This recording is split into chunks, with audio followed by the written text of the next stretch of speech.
नमस्कार दोस्तों, मैं देवेंद्र शर्मा। आज हम विवाह के ऊपर बात करेंगे। हर घर की आम समस्या हो गई है। आज 30 साल के अंदर भी बच्चों की शादियां नहीं हो रही है। लड़कियां 30 साल, 35 साल, 40 साल तक कंवारी रह रही है। क्या कारण है इसका? इसका मुख्य कारण आपकी जन्म कुंडली के अंदर दिखाई देता है 7वां घर। अगर 7वां घर आपका खराब हो गया तो आपका जीवन साथी बहुत विलंब से मिलेगा या फिर नहीं मिलेगा। इसके कुछ कारण मंगल भी है इसमें, लेकिन अधिकांश 7वां घर में जो ग्रह बैठा है वही दोषी है इसके लिए। अगर आपकी कुंडली के अंदर 1, 4, 7, 8 या 12 में मंगल बैठा है तो वो मांगलिक गिनी जाती है। अगर सेंट्रल के अंदर, केंद्र के अंदर अगर पापी ग्रह बैठे हैं तो भी वो शनि का या राहु है तो भी विलंब करवाता है शादी के अंदर। यदि आप इसका उपाय करते हैं तो शादी बहुत जल्दी होती है। अगर जो भी कुंडली मांगलिक है, यानी जो पर्सन या लेडीज़ या जेंट्स जो मांगलिक है, अगर उसकी शादी 19 साल के अंदर हो जावे, 19-20 के अंदर, तो जल्दी हो जाती है। नहीं तो फिर आपके 30 के बाहर ही होएगी वो, यानी 29 के बाद 30 के अंदर शादी होती है।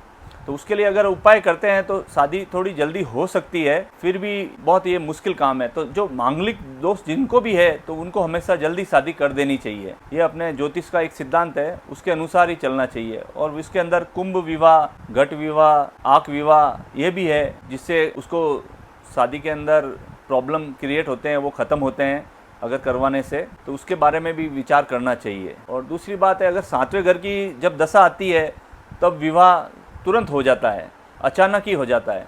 जैसे बृहस्पति की आ गई, शुक्र की आ गई, वहाँ शनि की आ गई या राहु की आ गई, तो उसके ऊपर शुभ दृष्टियाँ भी होनी ज़रूरी है। अगर शुभ दृष्टि है तो तुरंत अचानक ही शादी और सगाई तुरंत हो जाते हैं। तो कईयों में ऐसा देखा गया है कि बृहस्पति की दशा आते ही सगाई हो जाती है और शुक्र की दशा आते ही उसकी शादियाँ भी हो जाती है। तो इसके अनुसार आप शादी देख सकते हैं। वो 7वां घर ही उसके लिए मोस्ट इम्पोर्टेंट है। अभी आप ये उपाय करिए अपने विवाह के लिए, शुक्र के लिए। शुक्र स्त्री का रूप होती है, तो उसके लिए आप हर गुरुवार को खारक लाइए। खारक लाके गोधूली वेला होती है उस समय आप उसको पानी के अंदर गर्म कीजिए।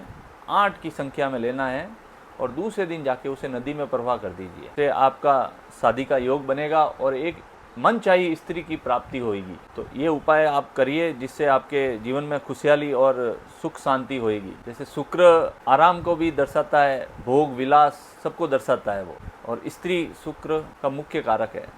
तो आप शुक्र को मजबूत करने के लिए और भी दूसरे उपाय कर सकते हैं। जैसे महालक्ष्मी के मंदिर में जाके कपास है, गाय का घी है, कपास है, ये चढ़ाइए हर शुक्रवार को, जिससे महालक्ष्मी की कृपा हो और आपको भी एक बढ़िया वधू मिले। एक अटूट उपाय है शादी के लिए।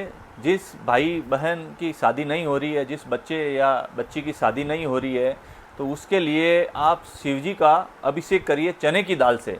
रुद्राभिषेक, होमाष्टक यानी कि अभिषेक के बाद में हवन करना जरूरी है। उसका रिजल्ट भी बहुत शानदार है। शादी के लिए बहुत ही सही उपाय है ये। अधिक जानकारी के लिए आप हमें स्क्रीन पे लिखे हुए नंबर पर संपर्क कर सकते हैं। आपकी जन्म कुंडली या वास्तु के संबंधित कोई भी कार्य हो, आप संपर्क कर सकते हैं। नमस्कार।